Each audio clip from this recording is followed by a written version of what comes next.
We have a cat, and his name is... Not everyone gets to call him by his name. You have to learn how to address a cat. As T S Eliot told us in his book, Old Possum's Book of Practical Cats. I'm going to read you a poem from that. The Addressing of Cats by T S Eliot.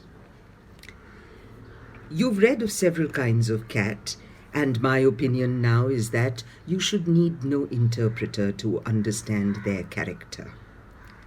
You now have learnt enough to see that cats are much like you and me and other people whom we find possessed of various types of mind. For some are sane and some are mad, and some are good and some are bad, and some are better, some are worse, but all may be described in verse. You've seen them both at work and games and learnt about their proper names, their habits and their habitat, but how would you address a cat? So first, your memory I'll jog and say, a cat's not a dog. Now, dogs pretend they like to fight. They often bark, more seldom bite. But yet a dog is on the whole what you would call a simple soul. Of course, I'm not including peaks and such fantastic canine freaks. The usual dog about town is much inclined to play the clown, and far from showing too much pride, is frequently undignified. He's very easily taken in. Just chuck him underneath the chin, or slap his back, or shake his paw, and he will gambol and guffaw. He's such an easy-going lout, he'll answer any hail or shout. Again, I must remind you that a dog's a dog, a cat's a cat.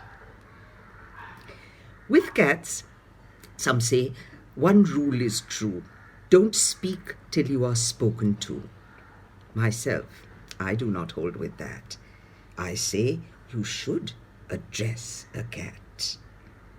But always keep in mind that he resents familiarity. I bow, and taking off my hat, address him in this form, "O cat."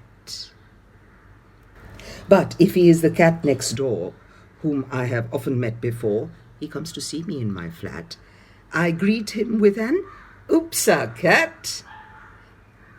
I think I've heard them call him James, but we've not got so far as names. Before a cat will condescend to treat you as a trusted friend, some little token of esteem is needed, like a dish of cream. You might now and then supply some caviar or Strasbourg pie, some potted grouse or salmon paste. He's sure to have his personal taste. I know a cat who makes a habit of eating nothing else but rabbit, and when he's finished, licks his paws so's not to waste the onion sauce. A cat's entitled to expect these evidences of respect, and so in time you reach your aim and finally call him by his name. So, this is this and that is that, and there's how you address a cat.